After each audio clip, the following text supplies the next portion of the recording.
Japan China మధ్య దౌత్య యుద్ధం ఇప్పుడు పర్యాటక రంగాన్ని తాకింది. జపాన్ ప్రధానమంత్రి సాయే టకాయ్ పార్లమెంట్లో చేసిన వ్యాఖ్యలు ఈ మంటలకు కారణమయ్యాయి. తైవాన్ పై చైనా దాడి చేస్తే దాని జపాన్ తన ఉనికికి ముప్పుగా భావిస్తుందని, అవసరమైతే సైనిక పరంగా స్పందిస్తామని ఆయన స్పష్టం చేశారు.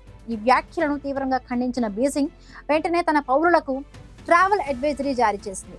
జపాన్కు వెళ్లే గ్రూప్ టూర్లను వెంటనే నిలిపివేయాలని ట్రావెల్ ఏజెన్సీలను ఆదేశించింది. దీని ప్రభావం జపాన్ పర్యాటక రంగంపై పిడుగులా పడింది. చైనా నుండి జపాన్కు వచ్చే విమానాల్లో దాదాపు 40% అంటే సుమారు 2195 విమానాలు వచ్చే నెలకు రద్దయ్యాయి. జపాన్ వచ్చే పర్యాటకుల్లో చైనీయుల వాటా చాలా పెద్దది. ఒకప్పుడు జపాన్ టూరిజం ఆదాయంలో 5వ వంతు వీరి నుండే వచ్చేది. ఇప్పుడు ఈ ఆంక్షల వల్ల జపాన్ ఆర్థిక వ్యవస్థ ఏటా సుమారు 2.2 ట్రిలియన్ యువాన్ల అంటే దాదాపు $14 బిలియన్ నష్టాన్ని చవి చూడాల్సి వస్తుందని విశ్లేషకులు హెచ్చరిస్తున్నారు. ఒసాకా వంటి ప్రధాన నగరాల్లోని హోటళ్లలో 50 నుండి 70% బుకింగ్లు క్యాన్సిల్ అయ్యాయి. విలాసవంతమైన రెస్టారెంట్లు, షాపింగ్ మాల్లు వెలవెలబోతున్నాయి.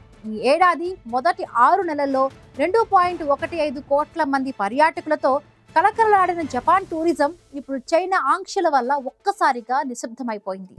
చైనా పర్యాటకులు ఇతర దేశాల పర్యాటకుల కంటే ఎక్కువ ఖర్చు చేస్తారు. ముఖ్యంగా డ్యూటీ ఫ్రీ రిటైల్ రంగం వీరిపైనే ఆధారపడి ఉంటుంది. దౌత్యపరమైన విభేదాలు ఇలాగే కొనసాగితే జపాన్ రిటైల్, హాస్పిటాలిటీ రంగాలు కోలుకోలేని స్థితిలోకి దెబ్బతింటాయని ఆర్థికవేత్తలు ఆందోళన వ్యక్తం చేస్తున్నారు. డ్రాగన్ తీసుకున్న ఈ కఠిన నిర్ణయం జపాన్ పాలిట శాపంగా మారింది.